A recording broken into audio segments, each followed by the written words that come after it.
microscope just because they left Raze in the LMS to bring Empty as well as Bebe.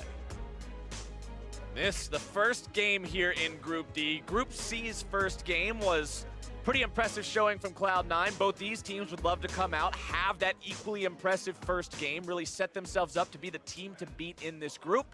Remember that each group does have 3 teams in it, 2 of which get to go on to the knockout stage, 1 of which will not. And Group D is also the group that does not have one of the big, like, main region teams in there. You don't have a team from EU, from China, from NA. So considering that, that means that if you get second seed in this group, and those other 3 teams win their groups, as a lot of people are expecting them to do, you've got to go up against one of those bigger regions. Yeah, absolutely. I mean, especially if you're GRX here, the goal is to get first because you do not want to get knocked out at this stage of the tournament. I think Gambit, especially after how they treated the bummer of the Flash Wolves pick at MSI, would just be dreading the fact that a second might not be good enough in this situation, and the journey really does have to start now for them. They came out swinging at MSI play-ins. I was super impressed by how prepared they were. We haven't seen competitive LoL for a couple of patches now. Really want to see if they've got anything interesting in store for us in the next couple of matches. Absolutely. Nobody's getting into anything too interesting in the first level here. Looks like everyone will be content just taking those defensive positions and securing some Skarner Spires. Empty will be starting up here at his own blue buff. Same thing can be said there for Diamondprox.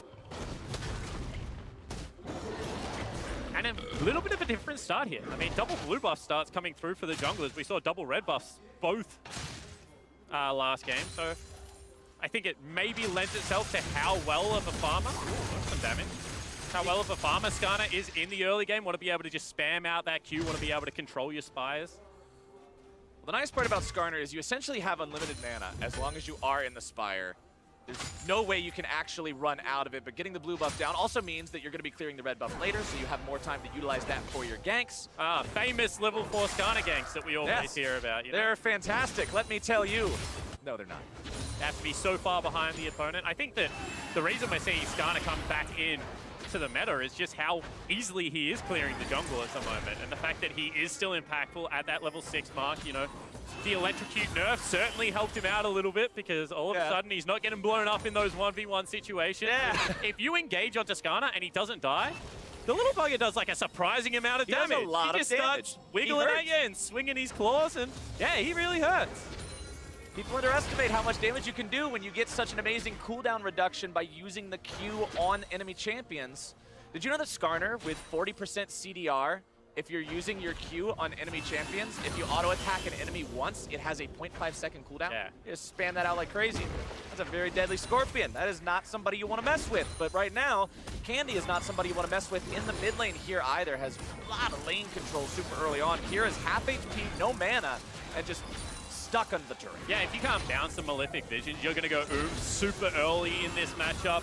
We've also seen Candy just continually destroy the Voidlings, and Kira needs to be careful here. Nearly in lethal range, and will have to take a very ugly shot with 13 CS. Yeah, that's not one that you want to really be taking. 487 gold in the inventory, so not a whole lot you can buy with that. Just a single component, maybe some potions. And it looks like he is going to go with the Mana Crystal into the refillable. Right back into lane he goes.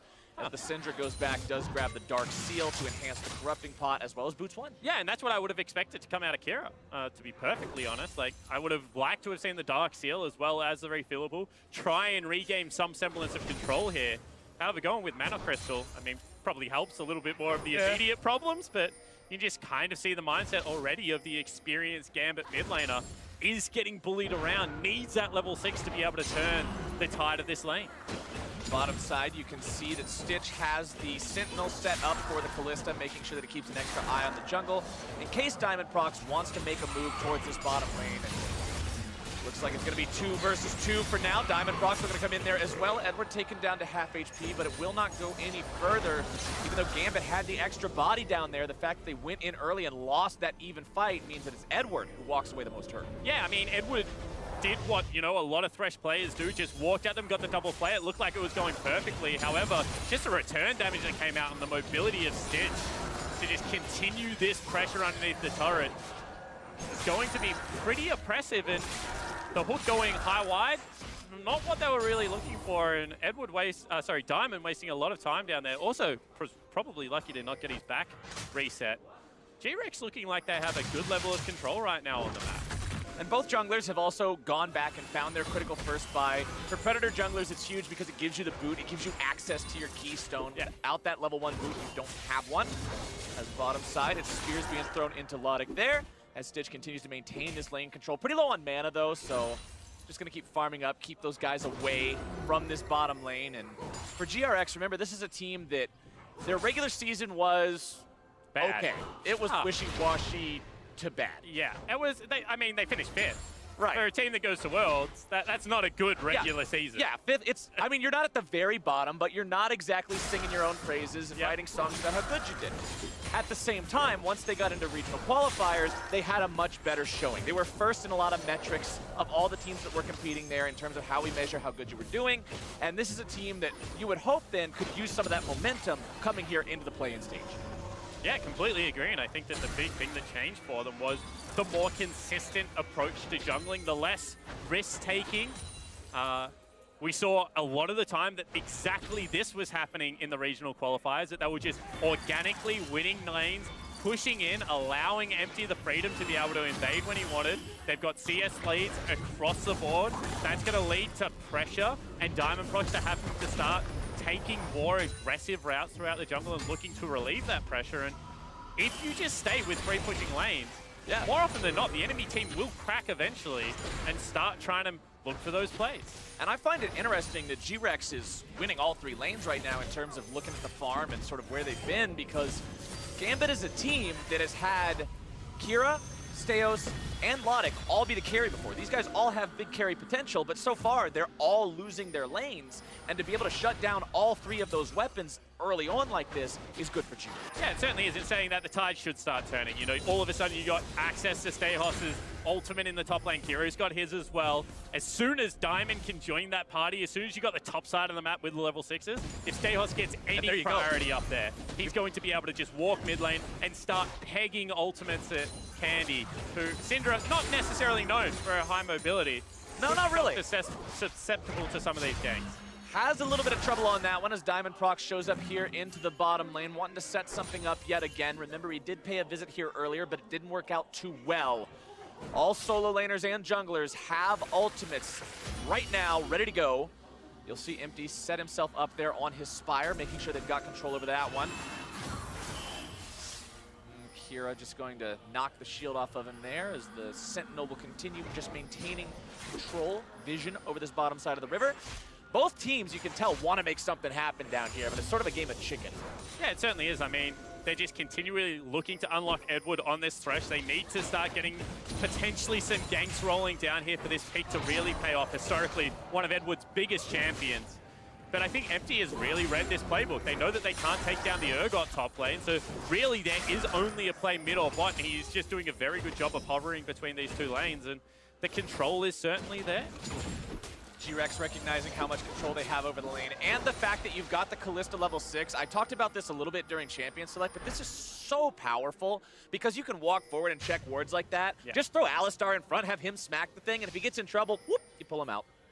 No big deal. Yeah, it's certainly a very frustrating lane to play against, and I think that so far the navigation has been a bit risky. This could be an all-in. And putting some good damage there down onto Stejos, but Ornn's tanky enough to get himself out of that one. Remember, you're going to be executed if you fall below 25%, and Urgot can hit the ultimate.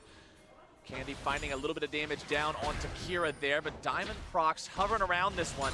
Has popped the Predator. You can see Empty with a Predator of his own. Both these junglers looking to fight. Stun comes out. There's your pull as well. Empty dragging it back. More chain CC going to be popped off. Damage going through. Diamondprox getting himself away, but it's Koala with the Ignite and the Flash to secure the kill. That is such a cute play coming out of this Ghana right there.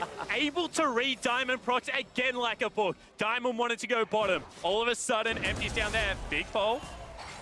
See if they can find the hook there, and there it is. That's the ability of Kalista to shut down playmaking. Yeah, it certainly is, and that's going to be a teleport expended into the bottom lane by Kira as well. Koala backing on a ward. He's going to have to get the heck out of dodge.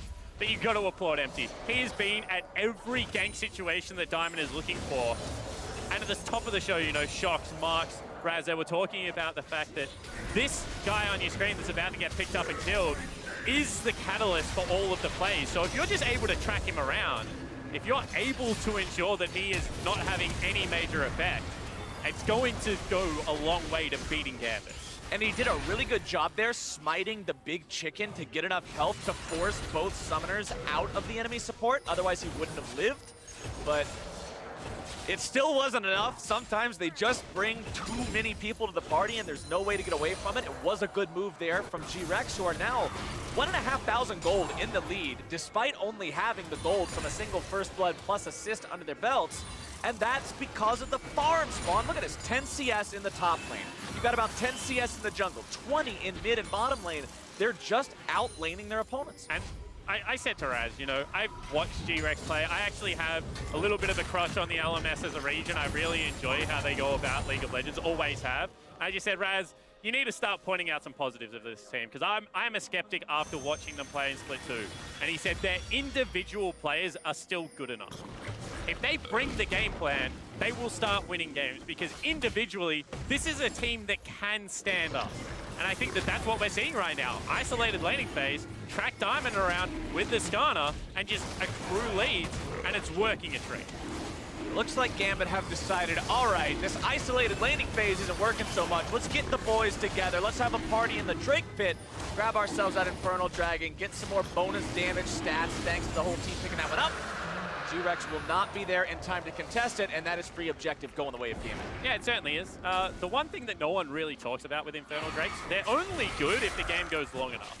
Because they're a percentage They don't do multiplier. much early. Yeah, absolutely. So 6% of 70 damage is 4 damage. Yeah, it's not all that much. And GRX is looking at that one and they're saying, you know what, we could potentially teleport in, we could look for the big play. But ultimately, they've got themselves an Ornn, they've got themselves a Malzahar. Why would we risk it when we're already on track to be able to close this game out before that Drake means nothing? You know, potentially going to be another one coming up as well. So I like the patience shown there. Candy will continue pushing up here in this mid lane. As top side, it's PK just having no concern for this Ornn whatsoever. Stejos decides to try to go in, try to flex those muscles a little bit, force out a fight.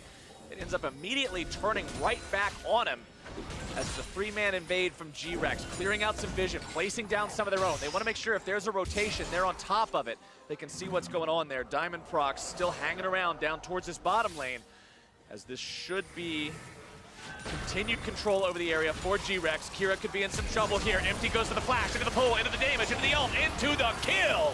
And Empty sets up the second. That is just so well played. Immediate suppression, but the impressive thing is that Candy uses the ult first to get the orbs out for the follow-up stun. With 2 members, always going to be enough damage, and Kira just having a nightmare of an early game. Diamond about to join him. Diamond's going towards it. Not a place you want to be. He showed. He stepped out of the brush just for a second. I didn't know if that was a spectator thing or if that actually appeared, but either way, not a good situation for Must have seen like a eucalyptus leaf or something. He was like, there's some sort of tricky situation happening here. I don't want anything to do with this. Gets the hell out of town as PK just continues controlling things here on the top side. Has the Black Cleaver, which of course does a good job shredding the armor that Stejos is trying to build. Is going for what appears to be the full-on Frozen Heart. First and foremost, shuts down some of the attack speed from the Urgot, from the Callista, and from the Skarner. Yeah, interesting, because normally when we see unskilled Spellbook picked up, we see maybe the more aggressive Iceborne Gauntlet coming out, potentially going to look to, you know, combo with Diamondprox. So much CC, if you have a little bit of damage, you're going to be able to take the Urgot down, but certainly not what they're going for. And I think that now, Gambit are just like, okay, let's scale. You know, we're now a 3.5 item comp. We're going to try and slow the pace of the game down. We've got ourselves the Drake already. If we can just stretch this game, look for little objectives, look to just start picking up, you know, maybe a lane swap comes in, maybe you try and use that Tristana to push down a turret and just start opening up the map. You know, they can be happy. They're only 2,500 gold down, and they do have a very good late game carry. And this is a great chance to go back to what I talked about just for a second in Champion Select about how this is a team that uses the experience that they've got on themselves to staunch the bleeding when they're behind. Yep, 14.5 minutes into the game. We're pulling into mid-game now. And when you are down 2,000 gold come the mid-game, being able to make sure that doesn't balloon into 5,000, 6,000, 7,000 gold deficit is very important. And for Gambit, that's the goal. Make sure that they don't get further and further and further ahead. As once again, we're just watching Edwards sweep out some wards here in the bottom lane. Keep the vision out of your jungle, right? Make sure they can't comfortably move up and try to collapse on your rotations. Well, the disaster zone right now would be if there is a teleport play into the bottom lane, you know, they take another 2 kills. They start pushing down your turrets. They open up the map. This 2,000 gold becomes a 5,000 gold lead. Then all of a sudden this game is beyond repair. So they do have to take the slow approach. They just need to stem that bleeding. They need to point the Ornn damage abilities towards the creep wave so it actually does some damage on them. That would be great. As Kira again. Oh, you could be in some trouble. They pop the shield. Not able to find the slow after, but PK with the rotation. Really nice roam out of the top lane. You know, I thought it was going to be Stejos looking for those, but instead it's going to be PK with all of the priority. And we just keep going back to it. Kira burning splash. That means the next gank is going to be more successful. Stejos in some trouble here. Stejos trying to get away from this Urgot. Doesn't want anything to do with this one any longer. Empty wanted to chase after him, but without the flash available to go over the wall and follow the blast cone, that is not going to be a kill here today, but it is control over the area. And you just talked about lane priority. Let's talk about river priority. Let's talk about Rift Heralds, because that's what GRX is talking about right now. Yeah, and I think that the reason that GRX are bringing up their bottom lane, they're trying to open up the map. They know that the scaling is going to be there. So this time they're confident. They've got their first couple of items. Koala in some trouble. Oh, it's going to be a big team fight, though. Koala going in, looking to start things off. Damage already coming down. Edward exploded. Diamondprox now tanking up everyone. Has to flash himself out of that one to stay alive. GRX goes 1 for 0 in the fight. You can't pour your damage into Alistar. Yeah, exactly right. I mean, I thought he was going to be picked off there. I thought, you know, potentially just gets grabbed by Kira. A ward goes into the brush, but instead they base check the Alistar. 4-man pole. And top lane now, they're going to be able to take the turret. Stejos heals to get away, but that's not really what you're looking for. Can't heal the turret. That thing's going down. That's a pile of rubble. GRX are going to grab themselves not only the kill they already got, they're going to grab themselves first turret of the game. They've got 3,500 gold lead. They've got Rift Herald on their jungler. Things are coming up GRX time and time and time again because of plays like this. Yeah, and you know, I was like, okay, ward over the brush. They're just going to grab him and he's going to go down. But that's not what happened at all. 4-man pulverize as he flashes forward.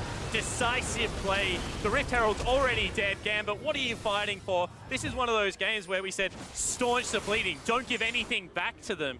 They go for the risky play. They go for the contest. Now Rift Herald first turret, all of it is gone. And GRX are just like, yeah, this is where the game should be. We're now very confident. Sound the Ornn horn. Looking to go after Stitch here. Nice flash. Got himself away from that one as Koala's going to run interference. Looking to keep him out of the way yet again. Stitch has the fancy feet. He gets himself out of the way yet again. Edward's going to be thrown backwards. He's looking to grab the kill onto him. PK makes it happen.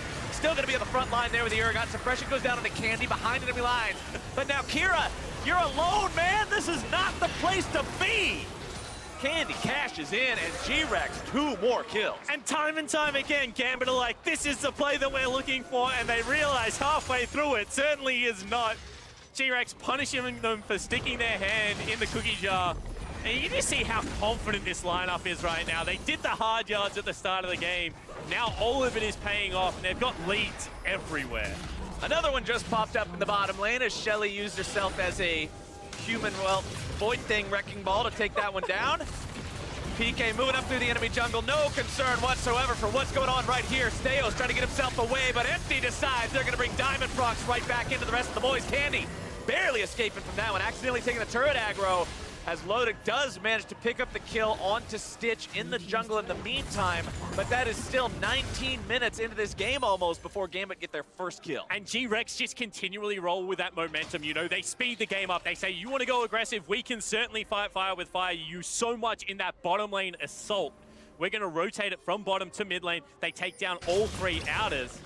And you know, this is just Koala playing on the edge of aggression. He just walks forward time and time again. They're like, they're not going to dive the double tanks. Well, unfortunately, that is exactly what they plan to do. Stitch cheats, goes the wrong way through the jungle. They're the kind of mistakes that later on in this tournament may punish GRX, but in this game right now, they just look like in such firm control. 5,500 gold in 19 minutes is one hell of a lead, my friend. That is not something that you're just going to have to barely consider. I mean, for the side of Gambit, we're past the point of staunching bleeding. We're in full-on recovery. This team has got to find some way to turtle up and make it so they can force some more mistakes out of GRX, because you can't fight this squad in open ground right now. They're so far ahead. Look at the itemization. Adaptive Helm, Black Cleaver in the top lane. Righteous Glory almost done for Skarner. Luden's Echo completed there in the mid lane for Candy, working on that next item with the Blasting Wand. Rage Blade plus Bork for Stitch means what you were talking about. If that CC is not dialed in, your whole team's going to look like pin cushions. Yeah, absolutely. And I think that, you know, the ability to just kite this lineup out, they are the one and done, you know. Stejos going to throw the ultimate, Diamond's going to fly in there, but with the current items that are picked up, no one is dying. Lodik is nowhere near the point he needs to be able to shred the tanky front line of PK, of Koala and Empty. So really now you're looking at what cheeky vision can we get out? Yeah. How do we see when they go for that Baron play? How do we punish the neutral objectives while trying to get side lane farm onto the carries that need to be there in the late game? Wouldn't it be surprised to see Kira fall even further behind and Lodik start taking his farm? Because this is an area that potentially Gambit is in trouble with. Gambit decided to make the call to go for Drake number 2, but PK has found his way into the side of the fight, looking to grab some damage down on Akira, who is going to be taken decently low here, loses about 1/4 of the HP. Koala goes in, play to stop the charge. Empty goes over the wall, still going to make some kind of a play here. Gambit still could turn this one around. The Ornn comes through, as Koala will be saved by the ultimate from the Kalista. GRX lose the Drake and they lose their top laner. Those are the kind of mistakes that Gambit needs to punish, and they find them. Yeah, the easiest way to win a fight when you're 5,000 gold behind is if they don't bring everyone on their team to that fight. And you can see right there that Candy was absolutely nowhere near it. And I think that, you know, that's an overextension. That is a play that Gambit can look to continually punish. What could be on here? No, go for it. No, just getting himself out. Yeah, that last play, I mean, the enemy team's in the Drake pit, you're far ahead. PK's like, all right, we're going in, we got him. But doesn't quite work out. Yeah, and unfortunately, Kira does no damage. He doesn't even get through the shield of the Urgot there. But this is the overextension, you know. Without flashes available, you're not going to be able to get onto the back line. They funnel into this choke. Lodik right now is just free hitting. And if this had been slightly further to the right, you know, that's potential to catch Stitch, to be able to get onto Empty. And that team fight could have actually been worse for the GRX lineup, so have to kind of count how lucky they were on the back end of that. Want to comment again on the itemization here, because Candy's finished item number 2, but it's not what you typically see. It is a Void Staff, which, remember, the changes to MR itemization that happened not recently at this point, but the most recent ones is... Oh! Just delete him right out of the game, why don't you? Empty, grabbing himself kill number 3 this game, but Candy wants to make sure that even if he's having to put damage into the guys on the front line like Stejos or Edward, it punches through. And when you've got damage like that, it's going to punch through. It certainly is, and now all of a sudden Stejos in the bottom lane going to try and save this turret. I don't think it's going to work. No. I think that too many times we've seen Gambit look for opportunistic plays that are just going nowhere, and this is going to be an interesting fight. The bonk noises as he does 50 HP damage to Urgot every time were thematically appropriate there, as PK now has to find a way out of this one because backup is coming. Even if Stejos doesn't have the ability to take this Urgot down very effectively, Lodik does. Ornn gets sounded. There's the part that they need, that second hit connect, as PK is going to be taken down. Kill number 2 over the 80 carry of Gambit. But GRX has decided they're going to go for the Baron. Remember, they are in a 4v5 if this fight breaks down all the way. Empty's in some trouble, going to be knocked back into the rest of the team. Kira's going to suppress him further. Even so now, as Edward tries to go forward, he's going to be CC'd, brought down. Skarner pull, make sure of that one. Stejos into the back line. Koala absorbing the damage from the 80 carry. The resets come in. Lodik goes forward. It's shut down for Kira. Empty's going to be targeted next. Lodik looking to grab the damage onto Candy, not looking to wait. Does the flash, finds the double kill for his mid laner. And Gambit Esports have found their fight. And GRX thought they had the Baron, but they did not consider the 2 teleports. Both Lodik as well as Stejos able to make it to the fight. Now pressure is on Empty to be able to steal away this Baron. I like what Lodik did there. Hop over the wall, pop the plant, go right back. PK's alive though. Wants to come in and keep them off this Baron. Health bars are low, mana bars are low, but there's still tools to be used here for Gambit. Can they manage to make this happen? Stejos, good job using the stasis there to keep himself away from the Urgot ultimate. PK likely going to be taken down here, 1 versus 5. Not really a number you want to find yourself in too often. But he buys enough time to keep Baron away from Gambit. He did his job. Yeah, absolutely, and they maintain the 5,000 gold lead. So whilst you make the monumental error of, you know, starting up the objective whilst the teleports are available and getting cleaned up in the team fight, this was very nicely played by Diamondprox. That is a perfect cast. Edward, unfortunately, missing the hook meant that the ultimate had to be used onto empty, but still the aggression out of the veteran players, you know, Stejos getting onto the back line with 3 members putting damage into him. That's not where GRX wants to be at this stage of the game with fights. And the target prioritization was also just really nice. You know, you're not going to be able to kill empty, let that guy go, focus on the mid laner. And the kills went where they needed to. Now you've got a 3-0-3 Tristana. Now you've got a couple of kills onto Kira. And the game looks a little bit more doable now. The game looks playable now from the side of Gambit, where previously it was looking like all right, everybody just send under turrets, hope that they mess up. It's still a pretty big gold lead. I mean, I'm not going to try to lie about that one. It's 4,000 gold down 26 minutes. You're still on the back foot. But when you show that you can fight like that, and when your opponents, equally importantly, show that they will put themselves in compromisable positions, if Gambit can keep collapsing on that, if Gambit can keep playing to their experience, keep a cool head, and wait for those punish opportunities, they can still win this game. Yeah, and the only person they need to actually have gold is Lodik. As long as he can shred through the lineup, they're in a situation where they can win team fights, because it is not the best tank shredding lineup on the GRX team. Kalista historically has struggled against tanks unless the fight goes for a very long time. Syndra sucks against tanks. You know, she wants to be assassinating squishies, so Lodik is the member that they need to be able to keep safe and need to be able to get gold into. At the same time, PK does have that Urgot ultimate, which is sort of like a Cho'Gath ultimate, and that if you are going to fight front to back, it's good for blasting the biggest meatball on the enemy team in Stejos and trying to get rid of him a little bit faster. GRX will need to do something with this gold lead, though, before we do scale to the point of a 6-item Tristana. 2.5 already complete for Lodik. Let's see how this fight breaks out. Ornn not going to find a whole lot of success just yet. Onto the front line they go. Skarner suppression going to pull Stejos away. Goes into the Gargoyle Stone Plate, going to take the Lantern now, looking to get himself out. Koala over the wall, able to find something, able to find some control as PK puts him in the grinder. And we're off to the races as GRX finds 2. And another confusing decision coming out from Gambit. It looked like they had just regained some semblance of control. You know, they had teleport advantage on Kira, but instead they choose to group up one more time. They give over 2 kills, and now Baron is the objective. GRX Baron, second time's the charm, or is it? Gambit still have 3 members to try to stop this one with. Koala could be in some trouble, is going to be taken low, does not have Alistar ultimate. Lodik goes on a rampage, taking him down. Diamond over the wall, are you the hero of the day? He goes in early, it's going to be secured by Kalista.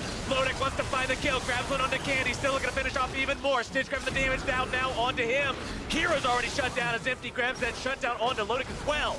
It's GRX winning the fight and taking the Baron. And the hardest champion to outsmite is going to be the Kalista. So many spears put into that Baron with the Rage Blade as well. You know, interesting decision to go for the steal and not just the fight. If Diamond had have regrouped with the team, could have been different, but this is the questionable situation that started it all off. You know, they throw the ultimate at Stitch, the only flashless member of the lineup with his support, but they're just not able to get anywhere near him. And as you mentioned, even though Stejos is tanky, that execute damage that comes through underneath 25% rips him back in. PK gets a very nice spear here and continues the chase. There's a reason Urgot is so powerful in the current meta, and it just plays like that. And here you go, Gambit jumping in, trying to make something happen in Baron. Yeah, you get the support. Well, this is a confusing bit. Is Diamond goes over and looks for the steal. Versus Kalista. Versus Kalista. Whereas if he had cut off that choke point, you know, Stitch not able to jump forward, potentially they can look to just team fight that one, but went for the all or nothing play and got nothing, unfortunately.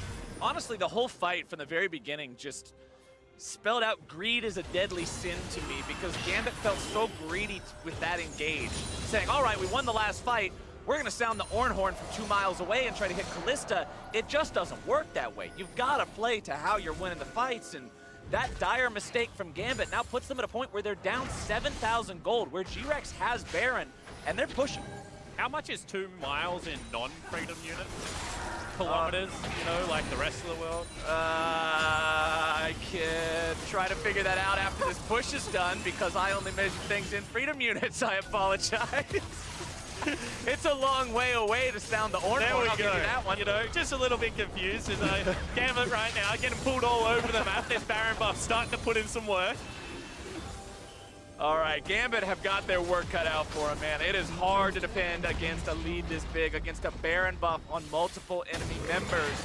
Mid lane tier 2 still standing. The last turret outside of the base to do so for Gambit, but it won't be that way for long. Damage comes through. Koala goes forward just to zone everybody else out.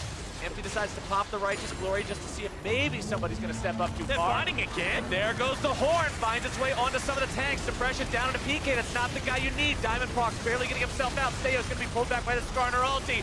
PK's got the fear and the execution as Gambit falls apart. 5 still alive for GRX, and the push continues. And this guy on Ornn is an absolute monster. Time and time again, the fear has been there, and PK carrying GRX in these team fights. The TP brings him right back into what could very well be the game-winning push. 20 seconds left before Edward and Diamondprox can rejoin the fight. It's Kira and Lodik versus the world, but the world is looking pretty damn formidable right now. GRX collapsing onto that second Nexus turret. They do decide it's time to back. They won't go for the win here. Yeah, and I mean, that's disciplined play. They take one of the base turrets. They're not able to knock down the victory, so they take the tempo reset. They're going to be back on the map at the same time as the Gambit lineup because Stejos still isn't up. And this team fighting is so confusing from Gambit. You know, the base isn't broken yet. You still have scaling through the Tristana, but they move forward. And you can see how devastating Koala has been on this Alistar. Couple it with the fact that PK is willing to burn the flash aggressively, gets the 3-4-man fear. And they just don't do enough damage to the front line at this stage of the game. These long-range Ornn ultimates aren't doing it. They aren't finding it. I looked it up, by the way. 2 miles is 3.2 kilometers. There we go. It's a long way. For all of you who are not watching from America, you get a better idea of what I'm talking about now. As Gambit, they have to realize that what they're talking about is a situation where they're down 11,500 gold, where your opponents are now in control of every element of the game, and you have to find a way to defend these remaining 2 lanes. 1 inhibitor is already down. The remaining 2 inhibitor turrets still stand, so it's not in that part where you can't ever leave your base no matter what anymore, but it's very close. Because honestly, Lodik is like the combination of the Last Whisper away from making this game a doable game. Yeah, it's late game Trist. Yeah, he's nearly at, 5 items at this stage of the game. He is 4-1-4. He has positioned rather successfully throughout the team fights. I think eventually you have to just give the young man enough respect to say, if he gets the 5-6 items, he will start winning these team fights for us. Let's take the big breath. There was nothing on the map to really take at that stage for GRX. It was going to be a reset. They chased them out of the base. You can see Kira on the Malzahar. Void Staff completed on him as the 3rd major item. He's recognizing the fact, hey, I don't really get to do damage to either of these carries at all whatsoever. I kind of just have to deal with these big meatballs in the front. Might as well make that a little bit easier to do, as the Warmogs completed for Diamondprox means that he'll be able to take some poke if he manages to absorb some of that from Candy or Stitch as time goes on. He'll weather that storm and get rid of that damage so it doesn't stick quite as well. QSS's on the 2 frontliners to the side of Gambit, making sure that Empty can't get an easy pull onto him. Because when you're down 11,000 gold, your frontliners aren't really that durable. And Skarner can sort of just grab anybody he wants, and they're making sure that doesn't happen. Especially with how far they're overextending to get the engage. Yeah. So if you overextend, then Skarner takes you back, another half a screen. Then you're just in so much trouble because you're not tanky enough, as you mentioned. You got yourself the Syndra that's moving towards the death cap. You've got yourself, the 5-item Kalista, who at this stage of the game is starting to do some very relevant damage, probably going to work on the Last Whisper herself for that final item. And Stitch has had a fairly impressive performance so far, but really it has been Empty and PK, that front line that we're talking about, that have done majority of the heavy lifting. I mean, Empty's had a phenomenal game. 5-0-7. He has 80% kill participation and hasn't died once. on a pure frontliner. That's a very impressive showing from him here in this game. And as we said, playing Skana against, you know, the likes of the Gragas and the Thresh that are so good at body blocking, so good at keeping you away, yeah, is an impressive game so far. Skarner versus Gragas, as someone who has played a lot of that matchup, can be very frustrating. The champion's got a lot of ways to keep you out and or to actually just take you further back in. Yeah. You have to access a line, he just casts you away. Now they have to team fight when they're 10,000 gold down. GRX says, all right, here's where it's going to be. This is the fight. PK goes into Gargoyle Stoneplate. Diamondprox in the front, immediately destroyed as Stitch goes on a killing spree. GRX still looking to take this one even further. Empty on the front line, still going to be shielded up. Stitch maybe in some trouble for now. Stejos goes in, looking to start this one off. Lodik's going to be untouched for now. Still trying to get himself out, but he gets bursted down. And everybody's dead on Gambit. A double kill over to the side of the mid laner for GRX. And Empty is having a godlike performance. Flashes in, gets his man in Lodik, and is only Kira alive. He will take himself a Rift Scuttler, but he will ultimately lose this game. I feel like I jinxed it. As soon as I say Lodik's untouched, he immediately just gets deleted. And there's no way out for the AD carry or for the team of Gambit. They will not find their success here in game number 1. Instead, it's GRX who gets denied by an inhibitor respawn, but give me just a couple seconds here and we're gonna get right back on the hype wagon as LMS's third seed finds their first win in the second game of Worlds 2018. And a pretty commanding performance out of GRX. Yes, they won all 3 lanes. They were able to have very good control over how that game was pathing. And I think, you know, some desperation plays out of Gambit, maybe sooner than I would have liked to have seen them, but GRX, all compliments to them, caught every one of those plays and were able to turn them around. You know, there was one iffy Baron.